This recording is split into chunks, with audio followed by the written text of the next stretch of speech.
चक्रवात अम्फान सोमवार को प्रचंड चक्रवाती तूफान में तब्दील हो गया है और अब वो उत्तर पूर्व बंगाल की खाड़ी की तरफ बढ़ सकता है। 20 मई को पश्चिम बंगाल के दीघा और बांग्लादेश के हटिया द्वीप के बीच तटों से टकरा सकता है। इस बीच प्रधानमंत्री नरेंद्र मोदी ने दिल्ली में गृह मंत्रालय और राष्ट्रीय आपदा प्रबंधन प्राधिकरण के अधिकारियों के साथ बैठक में स्थिति की समीक्षा की। इस बैठक में गृह मंत्री अमित शाह भी मौजूद रहे। इस समीक्षा बैठक के बाद प्रधानमंत्री नरेंद्र मोदी ने कहा कि उन्होंने चक्रवाती तूफान अम्फान के चलते उत्पन्न हुई स्थिति की समीक्षा की। इस दौरान इवैल्यूएशन प्लान और रेस्क्यू के बारे में चर्चा की गई। मैं सभी नागरिकों की सुरक्षा के लिए प्रार्थना करता हूं और केंद्र सरकार से सभी को मदद का आश्वासन देता हूं। भारतीय मौसम विज्ञान विभाग ने कहा है कि भीषण चक्रवाती तूफान का रूप ले चुका अम्फान बंगाल की खाड़ी के ऊपर और भी शक्तिशाली होकर धीरे धीरे तट की तरफ बढ़ रहा है। ये अब प्रचंड चक्रवाती तूफान का रूप ले चुका है।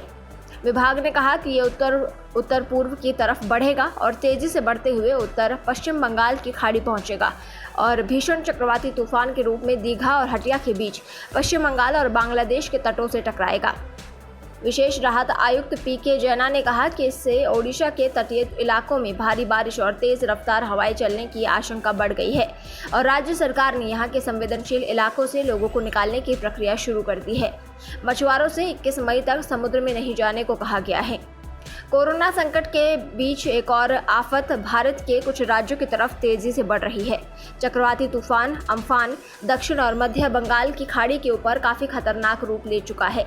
इसके बाद पश्चिम बंगाल और ओडिशा के लिए भारतीय मौसम विभाग की तरफ से अलर्ट जारी किया गया है। इस तूफान को काफी खतरनाक बताया जा रहा है। इससे निपटने के लिए तैयारियां भी शुरू हो चुकी हैं। चक्रवाती तूफान अम्फान के तेजी से भारत की तरफ बढ़ने की खबर मिलते ही इसकी तैयारियां भी शुरू हो गई। इस तूफान से निपटने के लिए जिन जिलों में इसके सबसे ज्यादा नुकसान की संभावना जताई जा रही है वहां एनडीआरएफ की टीमें भेज दी गई हैं।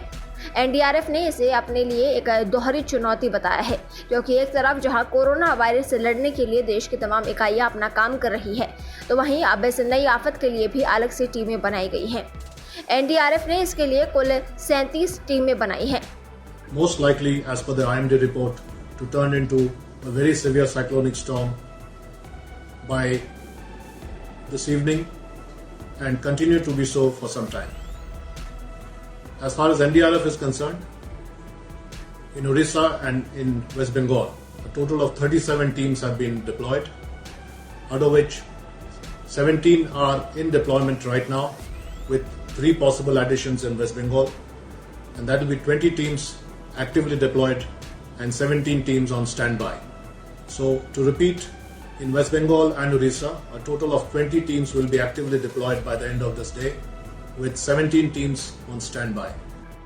इस चक्रवाती तूफान को लेकर पश्चिम बंगाल और ओडिशा के अलावा कई राज्यों को अलर्ट जारी हुआ है, जिनमें तमिलनाडु, पुडुचेरी, आंध्र प्रदेश, त्रिपुरा, मिजोरम और मणिपुर के तटीय इलाकों के लिए भी अलर्ट जारी हुआ है। इसके अलावा केरल के कई इलाकों में भी रविवार रात से तेज हवाओं के साथ बारिश हो रही है। इस तूफान से पहले भारी बारिश की चेतावनी भी जारी की गई है।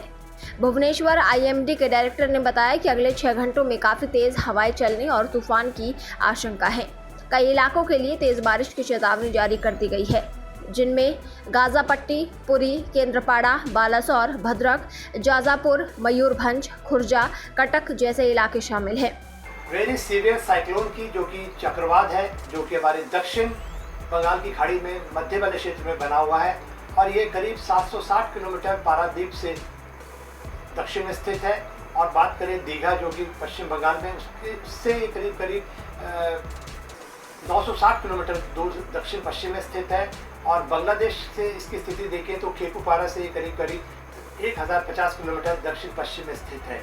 और ये जो है अभी अगले कुछ घंटों में सुपर साइक्लोन बनने वाला है और उसके बाद जो है ये अब इसकी जो आगे की मूवमेंट होगी ये उत्तर पूर्वी दिशा में आगे बढ़ता हुआ 20 तारीख को खासकर दिन में और शाम के समय ये बंगाल, पश्चिम बंगाल और बांग्लादेश के तट को पार कर सकता है। खासकर जो है आपके दीघा और हटिया द्वीप जो है उसके बीच में से ये पार करेगा और जब ये पार करेगा उस समय तो इसकी जो थोड़ी सी इंटेंसिटी कम हो जाएगी, यानी सुपर साइक्लोन से ये वेरी सीवियर साइक्लोन बन जाएगा। और जो तेज हवाएं हैं करीब 155 से 165 किलोमीटर प्रति घंटा की रफ्तार की हवाएं चलेंगी और ये बीच में थोड़ी सी बढ़कर 185 किलोमीटर प्रति घंटा की रफ्तार की भी हो सकती है।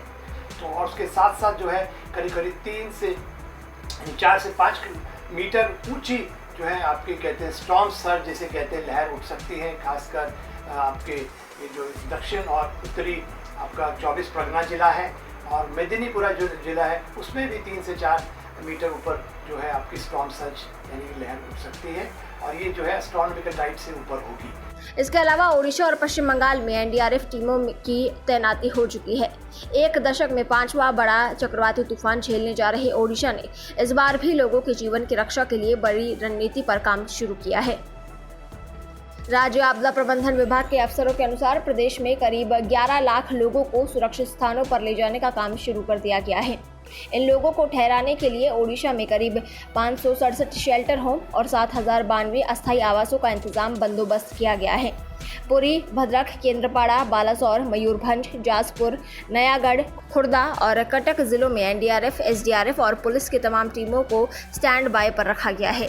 केंद्रीय मौसम विभाग ने पश्चिम बंगाल के लिए ऑरेंज चेतावनी जारी की है और कहा कि अम्फान 20 मई को दोपहर या शाम के दौरान अत्यंत प्रचंड तूफान के रूप में बांग्लादेश में हटिया द्वीप और पश्चिम बंगाल के दीघा के बीच पश्चिम बंगाल और बांग्लादेश तट के बीच से गुजरेगा। इस दौरान 155 से 165 किलोमीटर प्रति घंटे की रफ्तार से हवाएं चलेंगी, जो कभी भी 185 किलोमीटर प्रति घंटे की रफ्तार पकड़ सकती है। विभाग ने कहा कि अत्यधिक तेज हवाओं से कच्चे घरों को बहुत ज्यादा नुकसान और पक्के घरों को कुछ हद तक नुकसान पहुंच सकता है। मौसम वैज्ञानिकों ने कहा है कि तेज हवाओं के कारण बिजली और संचार के खंभे मुड़ या उखड़ सकते हैं, रेलवे सेवाओं को कुछ हद तक बाधित कर सकते हैं और ऊपर से गुजरने वाले बिजली के तार और सिग्नल प्रणालियां प्रभावित हो सकती हैं और तैयार फसलों, खेतों, बगीचों को बड़े पैमाने पर नुकसान हो सकता है। ओडिशा के तटीय इलाकों में 18 मई की शाम से कई स्थानों पर हल्की और मध्यम बारिश हो सकती है, जबकि गजपति, गंजाम, पुरी, जगतसिंहपुर और केंद्रपाड़ा जैसे ओडिशा के तटीय जिलों में कुछ स्थानों पर भारी बारिश हो सकती है। तटीय इलाकों में राहत सामग्रियां, सूखे मेवे और ट्रैम्पोलिन भेज दिए गए हैं। एनडीआरएफ के महानिदेशक एसएन प्रधान ने कहा कि 10 इकाइयों को ओडिशा के विभिन्न जिलों में भेजा गया है, जबकि 10 अन्य इकाइयों को तैयार रखा गया है। मुख्यमंत्री नवीन पटनायक ने अधिकारियों को लोगों को संवेदनशील इलाकों से निकालकर सुरक्षित स्थानों पर ले जाने की योजना बनाने का निर्देश दिया है। इसके साथ ही सड़क मार्ग, पेयजल आपूर्ति, बिजली आपूर्ति और अस्पतालों के ढांचे और वहां बिजली पानी की आपूर्ति को जल्द बहाल करने की भी तैयारी करने को कहा है। गौरतलब है कि चक्रवात अम्फान से 1 साल पहले पिछले साल 3 मई को ओडिशा में ही तूफान फानी ने कहर बरपाया था और 64 लोगों की जान लेने के साथ ही बिजली, दूरसंचार, पानी और अन्य महत्वपूर्ण क्षेत्रों की अवसंरचना को तबाह कर दिया था। आईएमडी निदेशक मृत्युंजय मोहपात्रा ने बताया कि बंगाल की खाड़ी से उठा चक्रवाती तूफान अम्फान दोपहर 2:30 बजे के आसपास एक अत्यंत भयंकर चक्रवाती तूफान में बदल गया है। यह अगले 12 घंटों के दौरान इसकी तीव्रता में और अधिक बढ़ोतरी हो सकती है। चक्रवाती तूफान अम्फान अगले 24 घंटों तक उत्तरी दिशा में आगे बढ़ता रहेगा। 24 घंटों के बाद ये अपनी दिशा बदलेगा और उत्तर पूर्वी दिशा में आगे बढ़ेगा। अनुमान है कि तूफान अम्फान 21 मई को बांग्लादेश पर लैंडफॉल करेगा। इस चक्रवाती तूफान अम्फान को देखते हुए आईएमडी ने आंध्र प्रदेश, पश्चिम बंगाल, त्रिपुरा, मिजोरम, मणिपुर में पहले ही ऑरेंज अलर्ट जारी किया है। यहां तूफान की वजह से बारिश हो सकती है। मौसम विभाग के अनुसार बंगाल की खाड़ी में उठे तूफान अम्फान के कारण दिल्ली एनसीआर के इलाके में भी मौसम में बदलाव देखे जा सकते हैं।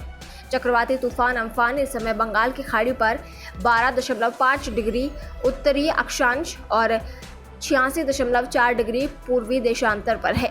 बिहार और झारखंड में भी मौसम में बदलाव हो सकता है। यहाँ भी चक्रवाती तूफान अम्फान के प्रभाव के कारण बारिश की संभावना बन रही है। ब्यूरो रिपोर्ट, पत्रिका टीवी।